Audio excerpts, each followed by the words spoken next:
Okay, അപ്പോൾ association of person ചാപ്റ്ററാണ് discuss ചെയ്തുകൊണ്ടിരുന്നത്. അതിൽ ഒരു 1-2 ക്വസ്റ്റ്യനും കൂടെ ഒന്ന് നോക്കാനുണ്ട്. ദെൻ തന്നിട്ടുള്ള പ്രോബ്ലം ക്വസ്റ്റ്യൻ എന്ന് പറയുന്നത് CR associate is an association of person consisting of 2 members C and R. Share of members are 60% and 40%. അപ്പോൾ ക്വസ്റ്റ്യനിൽ എന്ത് വന്നിട്ടുണ്ട്, പ്രോഫിറ്റ് ഷെയറിംഗ് റേഷ്യോ എത്രയാണെന്നുള്ളത് പറഞ്ഞിട്ടുണ്ട്. Then income of AOP for the previous year 2023-24 6 lakh ആണ്. അപ്പോൾ AOPൻ്റെ income ഇനി പ്രത്യേകിച്ച് calculate ചെയ്യേണ്ട ആവശ്യമില്ല, 6 lakh ആണെന്ന് ഓൾറെഡി തന്നിട്ടുണ്ട്. Then compute tax liability of AOP and members in the following situations. ഇനി എന്താ ടാക്സ് ലയബിലിറ്റി ആണ് നമ്മൾ കാണേണ്ടത്. അവിടെ 2 കേസസ് ആണ് തന്നിട്ടുള്ളത്. ഒന്നാമത്തത് C and R having their income other than from AOP amounting to 1 lakh and 2,70,000 respectively. അപ്പോൾ AOP എന്നല്ലാത്ത ഇൻകം 2 പാർട്ട്നേഴ്സിനായിട്ട് 1 lakhും 2,70,000 കിട്ടുന്നുണ്ട്.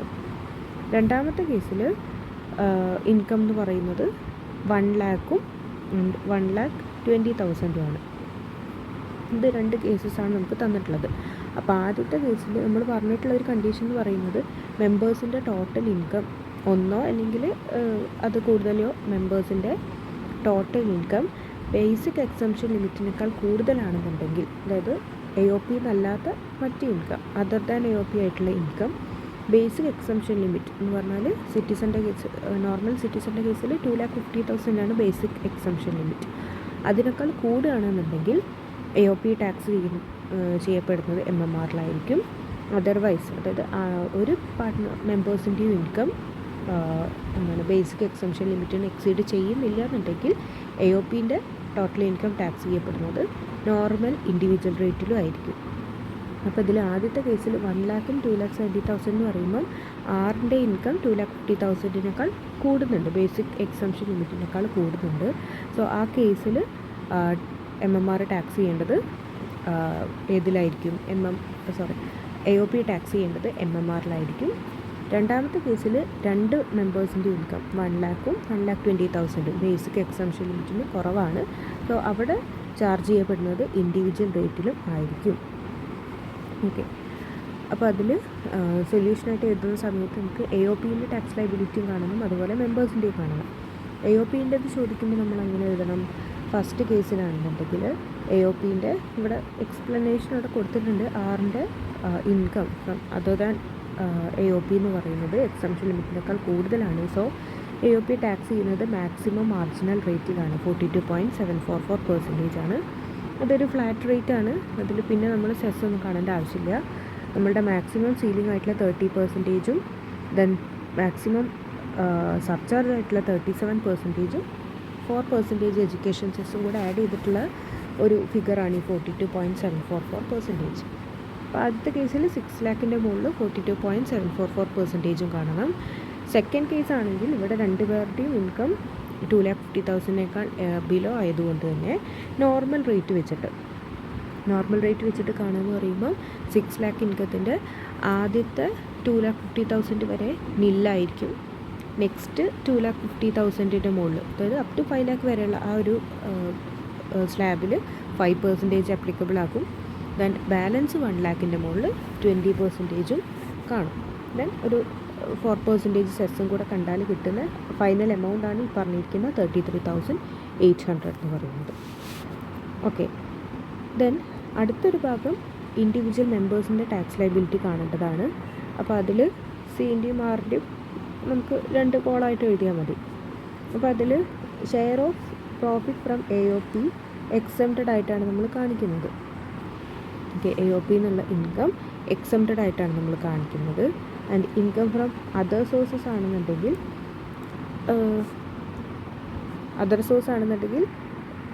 ആദ്യത്തെ കേസിൽ ഇപ്പോൾ സിക്ക് ആണെന്നുണ്ടെങ്കിൽ 1 lakh, ആദ്യത്തെ കേസിൽ സെക്കൻഡ് കേസിൽ 1 lakh, മറ്റേ ആറിനാണെങ്കിൽ 2,70,000, 1,20,000 ആണ് വരിക. അപ്പോൾ ആദ്യം 1 by 1 ആയിട്ട് നോക്കാം.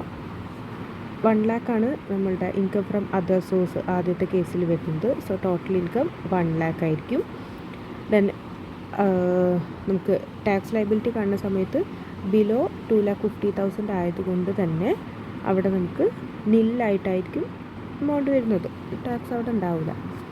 ആൻഡ് റിബേറ്റ് 87A പ്രകാരം റിബേറ്റും കൂടി ആയിരിക്കും.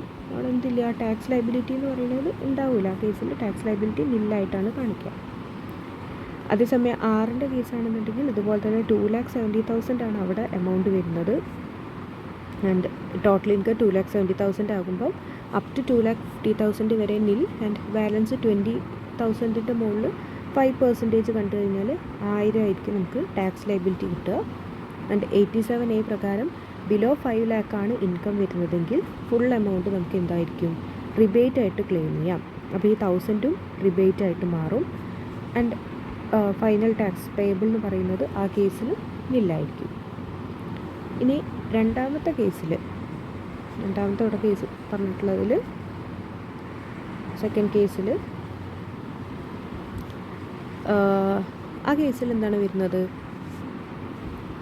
3,60,000 2,40,000 ആണ് share of profit from AOP. It is taxable. എന്തുകൊണ്ട് ഇത് തമ്മിലുള്ള ഡിഫറൻസ് എന്താണ്? ഇവിടെ ഈ 3,60,000 2,40,000 കിട്ടിയതിൻ്റെ റീസൺ അല്ലെങ്കിൽ കിട്ടിയത് എന്ന് പറയുന്നത് നമ്മളുടെ ടോട്ടൽ AOPൻ്റെ ഇൻകം 6 lakh ആണ്. ഈ 6 lakhനെ നമ്മൾ 60%ഉം 40% ആയിട്ട് ഡിവൈഡ് ചെയ്തിട്ടാണ് നമുക്ക് കിട്ടിയിരിക്കുന്ന എമൗണ്ട്. അതായത് അവരുടെ റേഷ്യോയിൽ ഡിവൈഡ് ചെയ്ത് കൊടുത്ത എമൗണ്ടാണ് 3,60,000 2,40,000 ടോട്ടൽ ഇൻകത്തിന്. ഇനി എന്തുകൊണ്ട് ഇവിടെ ഇത് ടാക്സബിൾ ആയിട്ട് മാറി? രണ്ടാമത്തെ കേസിൽ നമ്മൾ പറഞ്ഞു AOPൻ്റെ ടോട്ടൽ ഇൻകം ടാക്സ് ചെയ്തിരിക്കുന്നത് നോർമൽ ഇൻഡിവിജ്വൽ റേറ്റിലാണ്. നോർമൽ ഇൻഡിവിജ്വൽ റേറ്റിലാണ് AOPൻ്റെ ടോട്ടൽ ഇൻകം ടാക്സ് ചെയ്തതെങ്കിൽ AOP എന്നുള്ള ഷെയർ ഓഫ് ഇൻകം എന്ന് പറയുന്നത് മെമ്പേഴ്സിൻ്റെ ടോട്ടൽ ഇൻകത്തിനോട് കൂടെ ആഡ് ചെയ്യും. അതേസമയം ആദ്യത്തെ കേസിൽ AOP എന്നുള്ള ടോട്ടൽ ഇൻകം ടാക്സ് ചെയ്യുന്നത് MMRലാണ്. MMRലാണ് AOPൻ്റെ ടോട്ടൽ ഇൻകം ടാക്സ് ചെയ്തതെങ്കിൽ ഈ ഒരു share of income from AOP എന്ന് പറയുന്നത് മെമ്പേഴ്സിൻ്റെ ഇൻകത്തിനോട് കൂടെ ആഡ് ചെയ്യേണ്ടതില്ല. അതുകൊണ്ടാണ് ഒന്നാമത്തെ കേസിൽ എക്സംപ്റ്റഡ് ആയിട്ടും രണ്ടാമത്തെ കേസിൽ ഇത് മെമ്പേഴ്സിൻ്റെ ഇൻകത്തിനോട് കൂടെ ആഡ് ചെയ്തതുമായിട്ട് കാണിച്ചിരിക്കുന്നത്. ഇൻകം ഫ്രം അതർ സോഴ്സ് 1 lakhും 1,20,000 ആണ് രണ്ടുപേർക്കുള്ളത്. ആൻഡ് ടോട്ടൽ സിൻ്റെത് 4,60,000 ആറിൻ്റെത് 3,60,000 നമുക്ക് ഇൻകം ടോട്ടൽ ഇൻകം കിട്ടും. ആൻഡ് അതിൻ്റെ മുകളിൽ നമ്മൾ സ്ലാബ് റേറ്റ് വെച്ചിട്ട് ടാക്സ് ലൈബിലിറ്റി കാണുക.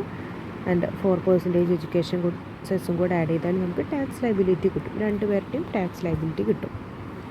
ഇനി അടുത്തൊരു കാര്യം അവിടെ പറഞ്ഞിട്ടുള്ളത്, നമ്മളിങ്ങനെ ഇതുപോലെ share of income from AOP എന്ന് പറയുന്നത് മെമ്പേഴ്സിൻ്റെ ഇൻകത്തിനോട് കൂടെ ടോട്ടൽ ഇൻകത്തിനോട് കൂടെ ആഡ് ചെയ്യുന്ന കേസസിൽ അവിടെ നമുക്ക് ഒരു റിബേറ്റും കൂടെ എക്സ്ട്രാ ക്ലെയിം ചെയ്യാം അണ്ടർ സെക്ഷൻ 86. അത് നമ്മൾ നോട്ടിൽ എഴുതിയിട്ടുണ്ട്. ആ 86-ൽ പറഞ്ഞിരിക്കുന്ന റിബേറ്റ് എന്ന് പറയുന്നത് ആവറേജ് റേറ്റിൻ്റെ ബേസിസിലാണ് നമ്മൾ കാണുന്നത്. ഈ റിബേറ്റ് നമ്മൾ ക്ലെയിം ചെയ്യേണ്ടത് ആവറേജ് റേറ്റിൻ്റെ ബേസിസിലാണ്. ദെൻ ഇങ്ങനെ ആവറേജ് റേറ്റ് എന്താണെന്നുള്ളത് അതും നമ്മൾ നോട്ടിൽ എഴുതിയിട്ടുണ്ടാകും. ഇവിടെ ടോട്ടൽ ഇൻകം നമുക്ക് ടോട്ടൽ എത്രയാണ് ഇവിടെ കിട്ടിയിട്ടുള്ളത് നോക്കുക. 4,60,000 ഒന്നാമത്തെ കേസിൽ 4,60,000 ആണ് ഇയാൾക്ക് ടോട്ടൽ ഇൻകമായിട്ട് കിട്ടിയിട്ടുള്ളത്. അതേസമയം ടോട്ടൽ ടാക്സ് പേയബിൾ ആയിട്ട് വരുന്നത് 10,920 ആണ്. അപ്പോൾ ആദ്യത്തെ കേസിൽ നമ്മൾ രണ്ട് പാർട്ട്നേഴ്സിൻ്റെയും രണ്ട് മെമ്പേഴ്സിൻ്റെയും ആവറേജ് റേറ്റ് എത്ര എന്നുള്ളത് ആദ്യം കാണണം. ആൻഡ് അതിനെയാണ് നമ്മൾ AOPൻ്റെ ഷെയർ ഓഫ് ഇൻകം ആയിട്ട് മൾട്ടിപ്ലൈ ചെയ്യുന്നത്. അപ്പോൾ ആദ്യം ആവറേജ് ഇൻകം കാണുന്നത് എങ്ങനെയാണെന്ന് വെച്ചാൽ ടോട്ടൽ ഇൻകം അതുപോലെ ടാക്സ് പേയബിൾ എത്രയാണ് അത് രണ്ടും കൺസിഡർ ചെയ്തിട്ടാണ് കാണേണ്ടത്. അപ്പോൾ അതിൽ കാണേണ്ട ഇക്വേഷൻ എന്ന് പറയുന്നത് total tax payable divided by, അതായത് 10,920 total tax payable divided by total income 4,60,000 into 100 ചെയ്താൽ നമുക്ക് ആവറേജ് ടാക്സ് എത്രയാണെന്നുള്ളത് കിട്ടും, ആവറേജ് റേറ്റ് ഓഫ് ടാക്സ് എത്രയാണെന്നുള്ളത് കിട്ടും. അപ്പോൾ ഈ ഇക്വേഷൻ വെച്ച് ചെയ്തപ്പോൾ നമുക്ക് രണ്ട് പേരുടെയും സിൻ്റെയും ആറിൻ്റെയും ആവറേജ് റേറ്റ് എത്രയാണെന്നുള്ളത് കിട്ടിയിട്ടുണ്ടാകും. ഇനി സെക്ഷൻ 86 പ്രകാരമുള്ള റിബേറ്റ് എന്ന് പറയുന്നത് നമുക്ക് ഇങ്ങനെ കിട്ടിയിരിക്കുന്ന ആവറേജ് റേറ്റ് ഓഫ് ടാക്സിനെ ഇപ്പോൾ നമുക്ക് എത്രയാണോ ഷെയർ ഓഫ് ഇൻകം വരുന്നത് ഓരോരുത്തരുടെയും ഷെയർ ഓഫ് ഇൻകം ആയിട്ട് എത്രയാണോ നമ്മൾ ആഡ് ചെയ്തിട്ടുള്ളത് അതിനെ മൾട്ടിപ്ലൈ ചെയ്യുക എന്നുള്ളതാണ്. അപ്പോൾ ആദ്യത്തെ കേസിൽ 3,60,000 ആണ് ഷെയർ ഓഫ് ഇൻകം ആയിട്ടുള്ളത്. അതേ ഇൻറ്റു 2.37 ചെയ്താലും നമുക്ക് ആദ്യത്തെ പാർട്ടീൻ്റെ, അതായത് സി എന്ന് പറയുന്ന ആളുടെ എത്രയാണ് അവിടുത്തെ റിബേറ്റ് എന്നുള്ളത് കിട്ടും. 86ത്തെ റിബേറ്റ് എത്രയാണെന്നുള്ളത്. ബി 6 എന്ന് പറയുന്ന പേഴ്സൻ്റ് എങ്ങനെയാണ് കിട്ടുക? ഇതുപോലെ തന്നെ നമ്മൾ ആവറേജ് റേറ്റ് കിട്ടിയിട്ടുണ്ട്. Average rate into share of income ആണ്. ഇയാളുടെ കേസിൽ 2,40,000 ആണ് ഷെയർ ഓഫ് ഇൻകം. ഇത് രണ്ടും മൾട്ടിപ്ലൈ ചെയ്താൽ ഇയാളുടെ കേസിലത്തെ റിബേറ്റ് എത്രയാണെന്ന് കിട്ടും. ഈ രണ്ട് റിബേറ്റ് നമുക്ക് ഡിഡക്റ്റ് ചെയ്യാവുന്ന എമൗണ്ടാണ്. ഓക്കെ, ദെൻ നമുക്ക് എന്തുണ്ട്, ഓൾറെഡി നമുക്ക് 5 lakh ബിലോ ഇൻകം ആയിട്ടുള്ള ഏതൊരു പേഴ്സണും നോർമലി ക്ലെയിം ചെയ്യാവുന്ന റിബേറ്റാണ് 87A. അപ്പോൾ ആദ്യത്തെ ആൾക്ക് 4,60,000 ഉള്ളൂ, രണ്ടാമത്തെ ആൾക്ക് 3,60,000 ഉള്ളൂ. നോർമലി നമുക്ക് എന്ത് ചെയ്യാം, 87A പ്രകാരമുള്ള റിബേറ്റ് നമുക്ക് ക്ലെയിം ചെയ്യാവുന്നതാണ്. സോ ഫൈനലി രണ്ട് പേരുടെയും ടാക്സ് ലയബിലിറ്റി നില്ലായിട്ട് മാറുന്നുണ്ട്. അപ്പോൾ ഇവിടെ എക്സ്ട്രാ വരുന്നൊരു കാര്യം നോക്കാനുള്ളത്, ഈ ഒരു ഷെയർ ഓഫ് ഇൻകം എന്ന് പറയുന്നത് മെമ്പേഴ്സിൻ്റെ ടോട്ടൽ ഇൻകത്തിനോട് ആഡ് ചെയ്യുന്ന സമയത്ത് 86 പ്രകാരം റിബേറ്റ് കിട്ടുന്നുണ്ട് എന്നുള്ളതാണ്. ആ റിബേറ്റും പ്ലസ് നോർമലി എല്ലാവർക്കും കിട്ടുന്ന 87A അത് അപ്ലിക്കബിൾ ആണെങ്കിൽ ആ റിബേറ്റും കിട്ടും. ഇപ്പോൾ 86 കാണണമെന്നുണ്ടെങ്കിൽ നമ്മൾ ആദ്യം ആവറേജ് റേറ്റ് കാണണം. അത് ആവറേജ് റേറ്റ് കണ്ടിട്ട് അതിന് ഷെയർ ഓഫ് ഇൻകം ആയിട്ട് മൾട്ടിപ്ലൈ ചെയ്താലാണ് നമുക്ക് എമൗണ്ട് കിട്ടുന്നത്. ഓക്കെ, അപ്പോൾ ഈ ക്വസ്റ്റ്യനിൽ നമുക്ക് മെയിനായിട്ട് നോക്കേണ്ട ഒരു പോയിന്റ് എന്ന് പറയുന്നത്, ആദ്യം നോക്കേണ്ടത് ഈ മെമ്പേഴ്സിൻ്റെ ഏതെങ്കിലും ഒരു ഇൻഡിവിജ്വൽ മെമ്പറിൻ്റെ ടോട്ടൽ ഇൻകം എന്ന് പറയുന്നത് എക്സംഷൻ ലിമിറ്റിന് കൂടുന്നുണ്ടോ ഇല്ല എന്നുള്ളതാണ്. കൂടുകയാണെന്നുണ്ടെങ്കിൽ AOPൻ്റെ ടാക്സ് ലയബിലിറ്റി എന്ന് പറയുന്നത് MMRലായിരിക്കും ചാർജ് ചെയ്യുന്നത്. ഈ രണ്ട് പേരുടെയും ഇൻകം ബിലോ എക്സംഷൻ ലിമിറ്റ് ആണെന്നുണ്ടെങ്കിൽ AOPൻ്റെ ടാക്സ് ലയബിലിറ്റി ഇൻഡിവിജ്വൽ റേറ്റിലായിരിക്കും ടാക്സ് ചെയ്യുന്നത്. അതുമായിട്ട് കണക്റ്റഡ് ആയിട്ട് പറഞ്ഞാൽ AOPൻ്റെ ടോട്ടൽ ഇൻകം ടാക്സ് ചെയ്തിരിക്കുന്നത് MMRലാണെന്നുണ്ടെങ്കിൽ ഇൻഡിവിജ്വൽ ഇൻകം ടോട്ടൽ ഇൻകം കാണുന്ന സമയത്ത്, മെമ്പേഴ്സിൻ്റെ ഇൻഡിവിജ്വൽ ഇൻകം കാണുന്ന സമയത്ത് ഷെയർ ഓഫ് ഇൻകം എന്നുള്ളത് എക്സംപ്റ്റഡ് ആയിട്ടാണ് കാട്ടേണ്ടത്. അതേസമയം ഇൻഡിവിജ്വൽ റേറ്റിലാണ് total income of AOP calculate ചെയ്തതെങ്കിൽ മെമ്പേഴ്സിൻ്റെ ഇൻകം കാണുന്ന സമയത്ത് നമ്മൾ എന്ത് ചെയ്യേണ്ടി വരും, അതിൽ share of income from AOP എന്ന് പറയുന്നത് മെമ്പേഴ്സിൻ്റെ ടോട്ടൽ ഇൻകത്തിനോട് കൂടെ ആഡ് ചെയ്യേണ്ടി വരും. അങ്ങനെ ആഡ് ചെയ്യുന്ന സമയത്ത് നമുക്ക് ഫൈനലി ടാക്സ് ലയബിലിറ്റി കാണുന്ന സമയത്ത് റിബേറ്റ് ക്ലെയിം ചെയ്യാൻ പറ്റും അണ്ടർ സെക്ഷൻ 86. ആ 86th റിബേറ്റ് എന്ന് പറയുന്നത് average rate of tax into share of income in AOP എന്നുള്ളതാണ്.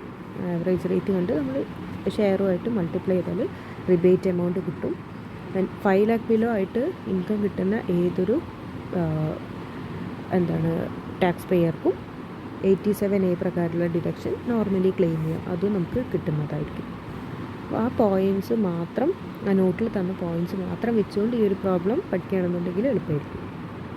ഇനി ഇത് ജസ്റ്റ് ഒരു എക്സാമ്പിളാണ്. നോർമലി നേരത്തെ ചെയ്തതുപോലെ തന്നെയുള്ള ഒരു ക്വസ്റ്റ്യനാണ്. ഇവിടെ ക്വസ്റ്റ്യൻ എന്ന് പറയുന്നത് AOP have 3 members who share profit and losses equally. നോണാണ്, ഡിറ്റർമിനേറ്റാണ് profit sharing ratio. The profit of the AOP as per profit and loss account is 3,90,000 after debiting the following to its profit and loss account. അപ്പോൾ അതിൽ എന്തൊക്കെ deduct ചെയ്തിട്ടുണ്ട്? Remuneration to members of AOP deduct ചെയ്തിട്ടുണ്ട്, then interest on capital deduct ചെയ്തിട്ടുണ്ട്, depreciation on fixed asset deduct ചെയ്തിട്ടുണ്ട്. പിന്നെ പറഞ്ഞിട്ടുള്ളത് depreciation allowable ആയിട്ടുള്ളത് 50,000 ആണ്. പക്ഷെ നമ്മൾ ഡെബിറ്റ് ചെയ്ത് പോയത് 60,000, എക്സ്ട്രാ ഒരു 10,000 ലെസ് ചെയ്ത് പോയിട്ടുണ്ട്. ആൻഡ് ഇൻട്രസ്റ്റ് ആണെങ്കിലും റെമ്യൂണറേഷൻ ആണെങ്കിലും ഒക്കെ എന്താണ്, AOPൻ്റെ കേസിൽ ഫുള്ളി ഡിസലൗഡ് ആണ്, ഒക്കെ ആഡ് ബാക്ക് ചെയ്യേണ്ടതായിട്ടാണ്. അപ്പോൾ എന്ത് ചെയ്യും, അതിൽ കാൽക്കുലേറ്റ് ചെയ്യുന്ന സമയത്ത് പ്രോഫിറ്റ് എത്രയാണോ അതിനോട് കൂടെ ഇൻഅഡ്മിസിബിൾ എക്സ്പെൻസുകൾ ആഡ് ബാക്ക് ചെയ്യാം. നമുക്കറിയാം ഇൻട്രസ്റ്റും സാലറിയൊക്കെ ഫുള്ളി ഡിസലൗഡ് ആണ്. അതുപോലെ ഡിപ്രിസിയേഷൻ ആണെങ്കിൽ 50,000 ലെസ് ചെയ്യേണ്ട സ്ഥാനത്ത് നമ്മൾ 60,000 ലെസ് ചെയ്തിട്ടുണ്ട്. സോ എക്സ്ട്രാ ലെസ് ചെയ്തിട്ടുള്ള ആ ഒരു 10,000 കൂടെ നമ്മൾ ആഡ് ബാക്ക് ചെയ്താൽ ടോട്ടൽ ഇൻകം എത്രയാണെന്നുള്ളത് കിട്ടും. പിന്നെ ടാക്സ് ലയബിലിറ്റി കാണുന്ന സമയത്ത് രണ്ട് രീതിയിലാണ് ക്വസ്റ്റ്യൻ ചോദിച്ചത്. None of the members of A O P has income okay, അത് മാത്രമേ നമ്മൾ ചോദിച്ചിട്ടുള്ളൂ. None of the members of A O P has income exceeding taxable limit. അതായത് ആ ഒരു മെമ്പർക്കും ഇൻഡിവിജ്വൽ മെമ്പർക്കും 2,50,000 കൂടുതൽ ഇൻകം ഇല്ല. Which means total income of A O P tax ചെയ്യേണ്ടത് ഇൻഡിവിജ്വൽ റേറ്റിൽ തന്നെയാണ്, സ്ലാബ് റേറ്റിൽ തന്നെയാണ്. ഒരു ഇൻഡിവിജ്വലിൻ്റെ റേറ്റിൽ എങ്ങനെയാണോ നമ്മൾ ടാക്സ് കാണുന്നത് അതേപോലെ തന്നെ ഈ 5,32,000 മുകളിൽ ടാക്സ് കാണാം. അപ് ടു 2,50,000 വരെ നില്ല്, ബാലൻസ് 2,50,000 മുകളിൽ 5%, ആൻഡ് എഗെയിൻ ബാക്കിയുള്ള 32,000 മുകളിൽ 20%. ദെൻ ഇതിൻ്റെ മുകളിൽ 4% എഡ്യൂക്കേഷൻ സെസ്സും കൂടെ ആഡ് ചെയ്താൽ നമുക്ക് എമൗണ്ട് കിട്ടും. ഇത് ടോട്ടൽ ഇൻകം 5 lakhന് എബോവ് ആയതുകൊണ്ട് റിബേറ്റ് അണ്ടർ സെക്ഷൻ 87 അപ്ലിക്കബിൾ അല്ല. ഓക്കെ, അത്രയേ ഉള്ളൂ. ഇത് സിമ്പിളായിട്ടുള്ളൊരു ക്വസ്റ്റ്യൻ ആണ്. ഒന്നും കൂടെ നോക്കുക. ഇവിടെ ഒരു question, mister F and mister G and a foreign company limited, members of AOP sharing profit and loss account in the ratio of 2:1. അപ്പോൾ ഇതിൽ 3 മെമ്പേഴ്സ് ഉള്ളത് എഫ്, ജി ആൻഡ് ഒരു കമ്പനിയാണ്. 2 ഇൻഡിവിജ്വലും ഒരു കമ്പനിയാണ്. Total income of AOP 2,50,000 including long term capital gain 40,000. Okay, അപ്പോൾ അതൊന്നും confusion ആവേണ്ട കാര്യമില്ല. AOP ആവുന്ന സമയത്ത് അവിടെ എന്തും ആക്കാം. പേഴ്സൺ എന്ന് പറയുന്നത് ആരുമായിരിക്കാം. അതൊരു കമ്പനിയാകാം, ഒരു പാർട്ട്ണറാകാം, ഒരു ഫേം ആകാം, എന്തും ആയിരിക്കാം. അപ്പോൾ അതിൽ അങ്ങനെയാണെന്നേ ഉള്ളൂ, വേറെ ചേഞ്ചസ് ഒന്നുമില്ല. അപ്പോൾ അതിൽ എന്താ പറഞ്ഞിട്ടുള്ളത്, ലോങ് ടേം ക്യാപിറ്റൽ ഗെയിന് 40,000 അടക്കം ഇവരുടെ ടോട്ടൽ ഇൻകം എന്ന് പറയുന്നത് 2,50,000 ആണ്. അതിൻ്റെ മുകളിൽ ടാക്സ് ലയബിലിറ്റി കാണാനുള്ളതാണ്. അപ്പോൾ അതിൽ നമുക്ക് ഇൻഡിവിജ്വൽ ഇൻകം എത്രയാണെന്നൊന്നും പറഞ്ഞിട്ടില്ല. അതിൻ്റെ ഒരു ഫോറിൻ കമ്പനിയാണ് ഇതിൽ മെമ്പറായിട്ടും വരുന്നത്. അതാണ് നമുക്ക് ക്വസ്റ്റ്യനിൽ തന്നിട്ടുണ്ട്. അപ്പോൾ നമ്മൾ എന്ത് ചെയ്യുക, foreign company limited is taxable at rate higher than maximum marginal rate. അതിൽ നോക്കേണ്ട ഒരു പോയിന്റ് എന്ന് പറയുന്നത്, ഫോറിൻ കമ്പനിയിൽ മാത്രം നമ്മൾ സാധാരണ MMRലാണ് ടാക്സ് ചെയ്യപ്പെടുന്നത്. ഇത് നമുക്ക് ഇൻഡിവിജ്വൽ മെമ്പേഴ്സിൻ്റെ അത് കാണേണ്ട ആവശ്യമില്ല, അത് ഉള്ള കേസാണെങ്കിൽ മാത്രമാണ് പറയുന്നത്.